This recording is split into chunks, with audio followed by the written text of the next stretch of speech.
담배를 피우고 이 씨하고 격투가 벌어졌지 않습니까? 그래서 정유라 씨가 아이하고 이렇게 방의 문을 잠그고 방 문을 붙들어 잡고 있으면서 전화를 했습니다. 그 칼이 굉장히 깊숙이 한 번에 쑥 들어갔습니다. 거의 전문가 소행이라고 볼 수 있을 정도의 상처라고 저는 들었어요. 그래서 병원에도 확인해 봤는데 몇 센치만 옆으로 갔으면 그 심장을 관통해서 사람 바로 죽을 수도 있었어요. 그래서 단순한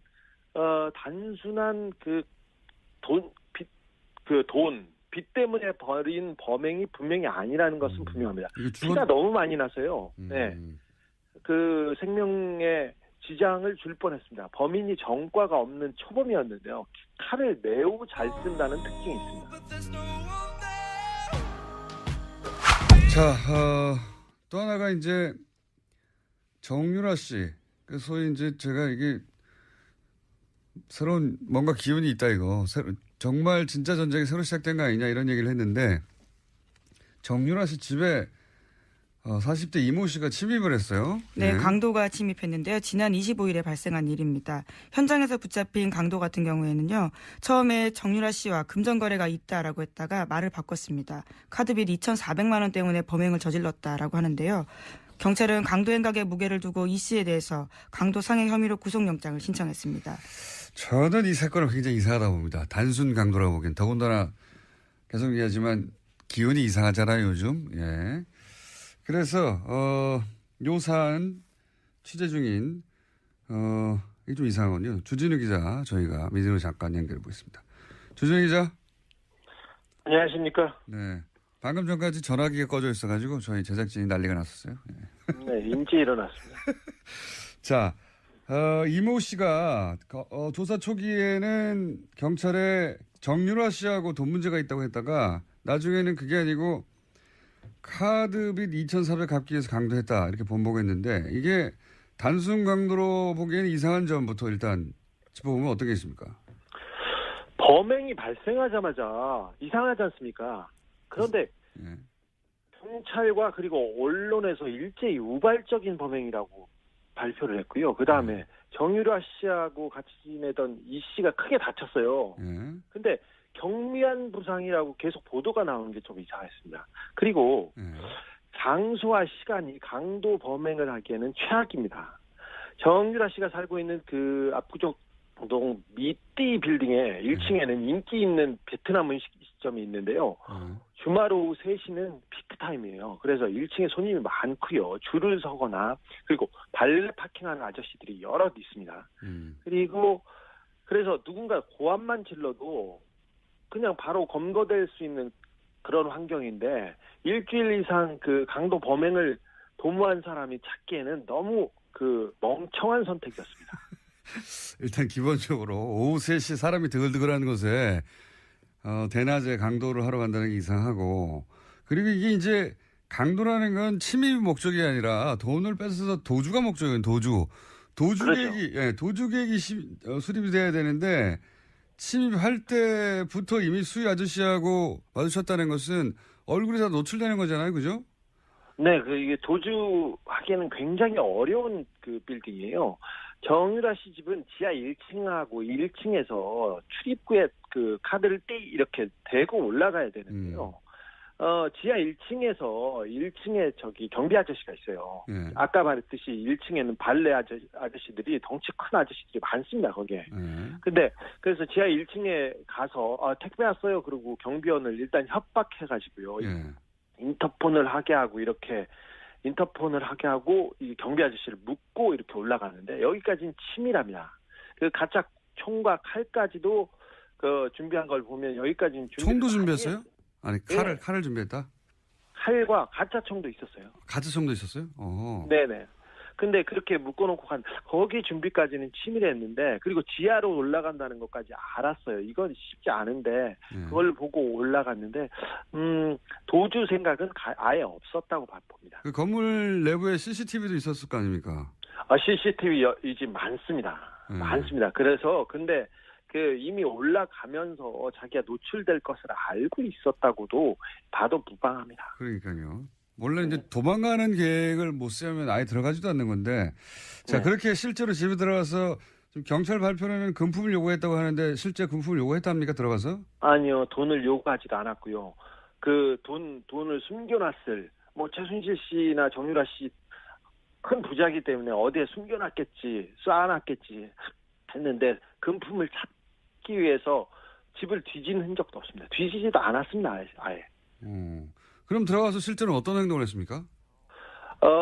이 부분 주목되고 있지 않은데 누가 보내서 왔다고 얘기했어요, 분명히. 누가 보내서 왔다. 그리고 정유라 나와라. 할 얘기가 있다. 할 얘기가 있어서 나와라. 이런 소리를 계속 질렀다고 합니다. 그래서 아직 어떤 얘기를 했는지는 지금 취재 중입니다. 누가 보내서 왔다. 그리고 할 얘기가 있어서 왔다. 네. 그 외에 또 어떤 행동을 했습니까? 정유라 씨는 이 빌딩에 그 6층, 7층에 복층에 있는 집에 살고 있는데 6층에는 고땡땡 유모가 살고 있고요. 유모가 고모. 있고, 네. 7층에는 정유라 씨가 지내고 있어요. 예. 원래 6층에 정유라 씨가 살았어요. 예. 그리고 7층에는 정윤회 씨와 최순실 씨 방이 있었어요. 예. 각방이었습니다, 사실. 별걸 다 알아, 각방.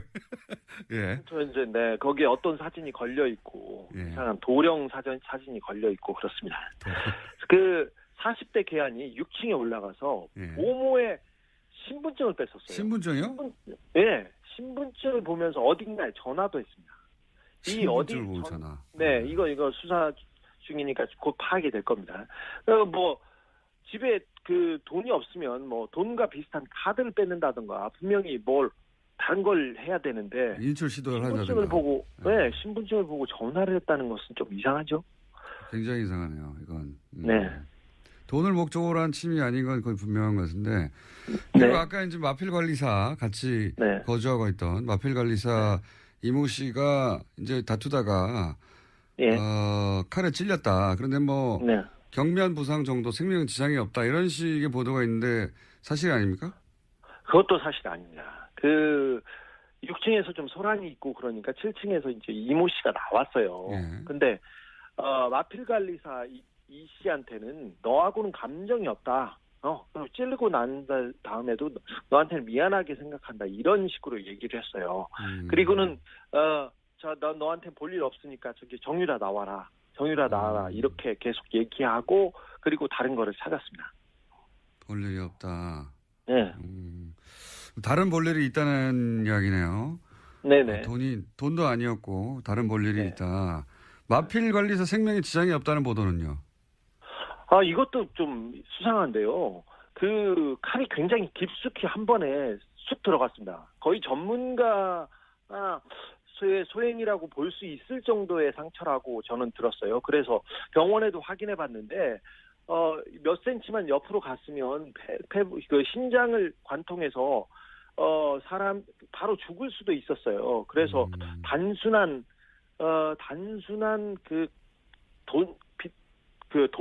빚 때문에 벌인 범행이 분명히 아니라는 것은 분명합니다. 피가 너무 많이 나서요. 네. 그 생명에 지장을 줄 뻔했습니다. 범인이 전과가 없는 초범이었는데요. 칼을 매우 잘 쓴다는 특징이 있습니다. 그렇군요. 그럼 신고는 누가 한 겁니까? 신고한 사람도 안 나왔는데. 네, 사실 초범이 이렇게 칼 쓰다가 이거 쉽지 않거든요. 손 다치고 힘든데 이거 말끔하겠습니다. 신고는요. 괴한이 소란을 피우고 이 씨하고 격투가 벌어졌지 않습니까? 그래서 정유라 씨가 아이하고 이렇게 방의 문을 잠그고 방 문을 붙들어 잡고 있으면서 전화를 했습니다. 정유라 씨가 누가 신고했는지 보도가 안 돼가지고. 그러면 정유라 씨 정도면 굉장히 중요한 적인데 경찰이 건물을 감시하고 신변보호하고 있지 않았나요?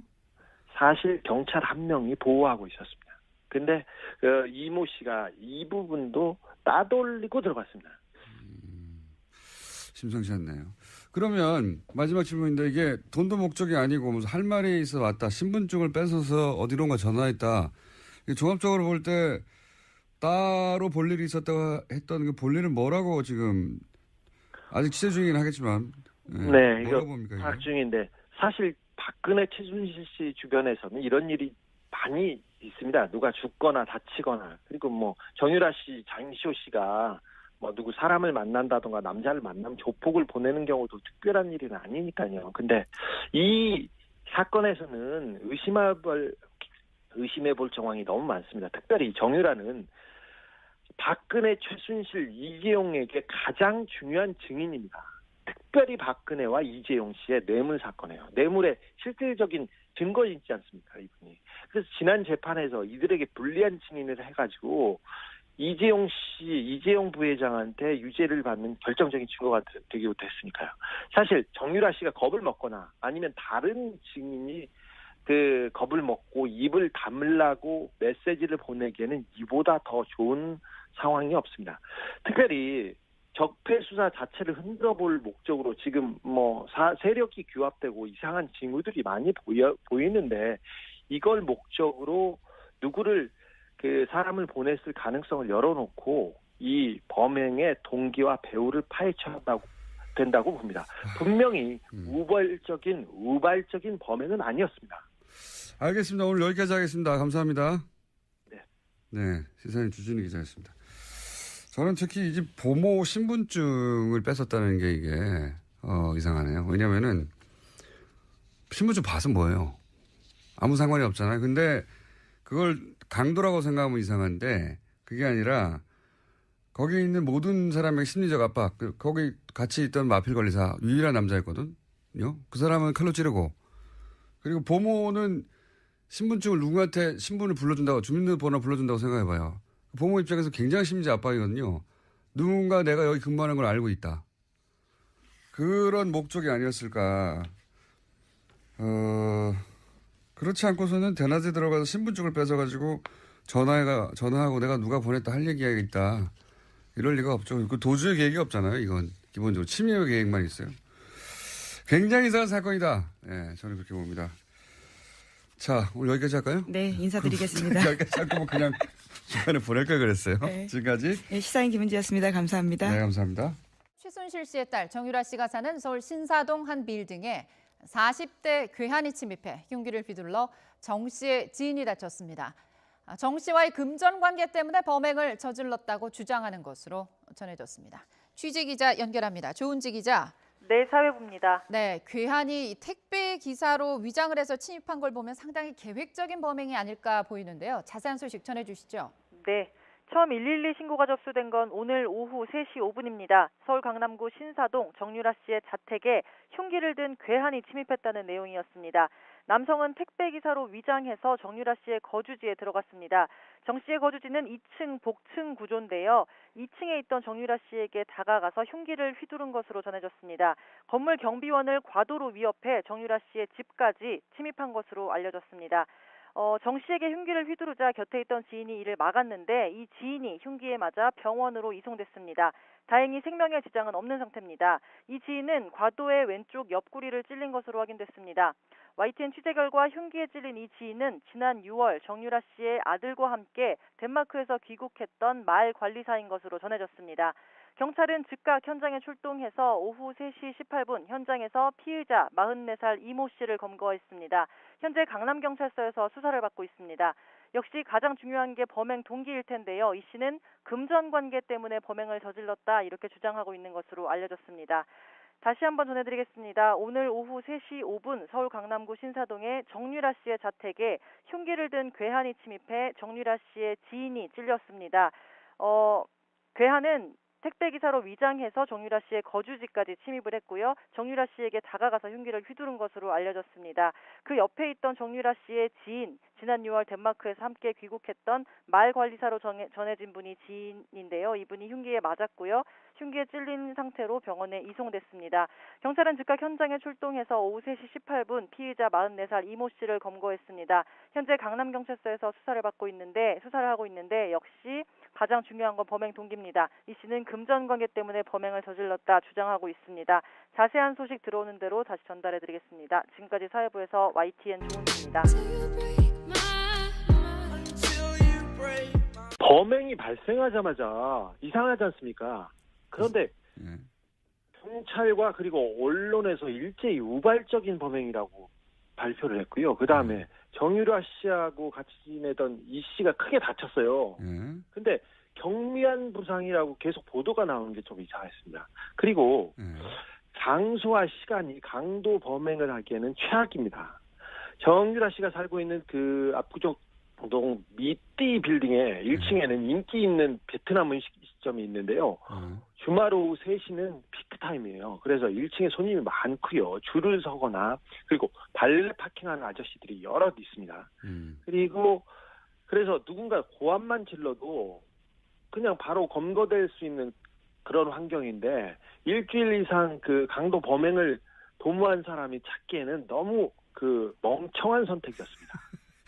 일단 기본적으로 오후 3시 사람이 드글드글하는 곳에 대낮에 강도를 하러 간다는 게 이상하고 그리고 이게 이제 강도라는 건 침입 목적이 아니라 돈을 뺏어서 도주가 목적이에요. 도주. 하나 씨 집에 40대 이모 씨가 침입을 했어요. 네, 강도가 침입했는데요. 지난 25일에 발생한 일입니다. 현장에서 붙잡힌 강도 같은 경우에는요. 처음에 정유라 씨와 금전거래가 있다라고 했다가 말을 바꿨습니다. 카드빚 2,400만 원 때문에 범행을 저질렀다라고 하는데요. 경찰은 강도 행각에 무게를 두고 이 씨에 대해서 강도 상해 혐의로 구속영장을 신청했습니다. 저는 이 사건을 굉장히 이상하다 봅니다. 단순 강도라고 보기엔. 더군다나 계속 얘기하지만 기운이 이상하잖아요, 요즘. 예. 그래서 요 사안 취재 중인 이게 좀 이상하군요. 주진우 기자 저희가 민진우 잠깐 연결해 보겠습니다. 주진우 기자. 안녕하십니까? 네. 방금 전까지 전화기가 꺼져 있어가지고 저희 제작진이 난리가 났었어요. 네, 인지 일어났습니다. 자, 이모 씨가 조사 초기에는 경찰에 정유라 씨하고 돈 문제가 있다고 했다가 나중에는 그게 아니고 카드빚 2,400 갚기 위해서 강도했다 이렇게 번복했는데 이게 단순 강도로 보기에는 이상한 점부터 일단 짚어보면 어떤 게 있습니까? 도주계획이 그렇죠. 예, 도주계획이 수립이 돼야 되는데 침입할 때부터 이미 수희 아저씨하고 마주쳤다는 것은 얼굴이 다 노출되는 거잖아요, 그죠? 네, 이게 도주하기에는 굉장히 어려운 그 빌딩이에요. 정유라 씨 집은 지하 1층하고 1층에서 출입구에 그 카드를 이렇게 대고 올라가야 되는데요. 지하 1층에서 1층에 저기 경비 아저씨가 있어요. 아까 말했듯이 1층에는 발레 아저씨들이 덩치 큰 아저씨들이 많습니다, 거기에. 근데 그래서 지하 1층에 가서 택배 왔어요. 그리고 경비원을 일단 협박해가지고요. 인터폰을 하게 하고 이렇게 인터폰을 하게 하고 이 경비 아저씨를 묶고 이렇게 올라가는데 여기까지는 치밀합니다. 그 가짜 총과 칼까지도 그 준비한 걸 보면 여기까지는 총도 준비했어요? 아니 칼을 준비했다? 칼과 가짜 총도 있었어요. 가짜 총도 있었어요? 네네. 근데 그렇게 묶어놓고 거기 준비까지는 치밀했는데 그리고 지하로 올라간다는 것까지 알았어요. 이건 쉽지 않은데 그걸 보고 올라갔는데 도주 생각은 아예 없었다고 봅니다. 그 건물 내부에 CCTV도 있었을 거 아닙니까? CCTV 이 집 많습니다. 많습니다. 그래서 근데 그 이미 올라가면서 자기가 노출될 것을 알고 있었다고도 봐도 무방합니다. 그러니까요. 원래 이제 도망가는 계획을 못 세우면 아예 들어가지도 않는 건데, 자 그렇게 실제로 집에 들어가서 지금 경찰 발표는 금품을 요구했다고 하는데 실제 금품을 요구했답니까 들어가서? 아니요, 돈을 요구하지도 않았고요. 그 돈을 숨겨놨을 뭐 최순실 씨나 정유라 씨 큰 부자이기 때문에 어디에 숨겨놨겠지, 쌓아놨겠지 했는데 금품을 찾기 위해서 집을 뒤지는 흔적도 없습니다. 뒤지지도 않았습니다, 아예. 그럼 들어가서 실제로 어떤 행동을 했습니까?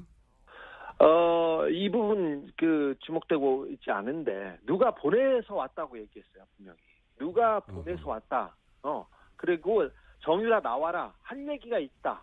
할 얘기가 있어서 나와라. 이런 소리를 계속 질렀다고 합니다. 그래서 아직 어떤 얘기를 했는지는 지금 취재 중입니다. 누가 보내서 왔다. 그리고 할 얘기가 있어서 왔다. 피우고 이 씨하고 격투가 벌어졌지 않습니까? 그래서 정유라 씨가 아이하고 이렇게 방의 문을 잠그고 방 문을 붙들어 잡고 있으면서 전화를 했습니다. 그 칼이 굉장히 깊숙이 한 번에 쑥 들어갔습니다. 거의 전문가 소행이라고 볼 수 있을 정도의 상처라고 저는 들었어요. 그래서 병원에도 확인해 봤는데 몇 센치만 옆으로 갔으면 그 신장을 관통해서 사람 바로 죽을 수도 있었어요. 그래서 단순한 그 돈, 빚 때문에 벌인 범행이 분명히 아니라는 것은 분명합니다. 이거 피가 너무 많이 나서요. 네. 그 생명에 지장을 줄 뻔했습니다. 범인이 전과가 없는 초범이었는데요. 칼을 매우 잘 쓴다는 특징이 있습니다. 자, 또 하나가 이제 정유라 씨. 그 소위 이제 제가 이게 새로운 뭔가 기운이 있다 이거. 정말 진짜 전쟁이 새로 시작된 거 아니냐 이런 얘기를 했는데 정유라